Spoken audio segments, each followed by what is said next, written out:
প্রতিদিনের বইমেলা।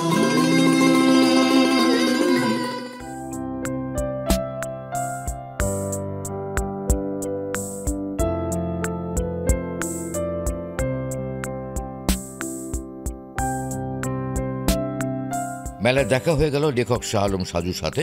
কথা বলেন এবারের মেলার আয়োজন ও তার লেখা বই নিয়ে। বইমেলা হচ্ছে আমাদের প্রাণের মেলা, বাঙালির প্রাণের মেলা, অমর একুশে বইমেলা। পৃথিবীর আর কোথাও মাসব্যাপী বই নিয়ে মেলা হয় না, যা আমাদের এই বাংলাদেশে দীর্ঘদিন ধরে হয়ে আসছে। এবং আজকে অমর একুশে বইমেলার পঞ্চম দিন। ধীরে ধীরে পাঠক আসছে, পাঠক বাড়ছে। কেউ বই দেখছেন, কেউ বইয়ের ঘ্রাণ নিচ্ছেন, কেউ মেলায় ঘুরে বেড়াচ্ছেন।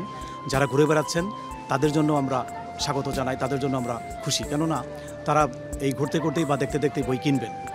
আর যেহেতু এটা অমর একুশে বইমেলা, ভাষা শহীদদের স্মরণে এই মেলাটি দীর্ঘদিন ধরে হয়ে আসছে। আমরা জানি যে প্রথম সপ্তাহে আসলে বইমেলাটি সেভাবে জমে না, দ্বিতীয় সপ্তাহ থেকে বইমেলাটি জমে যায়। আশা করছি বইমেলা আগামী শুক্রবার থেকে ব্যাপকভাবে জমে যাবে। লেখক, পাঠক এবং প্রকাশক এই তিনের মিলন মেলা হবে। আমি যেহেতু দীর্ঘদিন ধরে লেখালেখি করি এবং বেশ কিছু গোয়েন্দা উপন্যাস অনন্যা প্রকাশ করেছে, তো এবারের বইটির নাম চার গোয়েন্দা ভয়ঙ্কর জঙ্গলে। এবং গত বছর আমার এখানে এই বইটি সিরিজ ছিল, তার আগের বছরও চার গোয়েন্দা সিরিজ ছিল।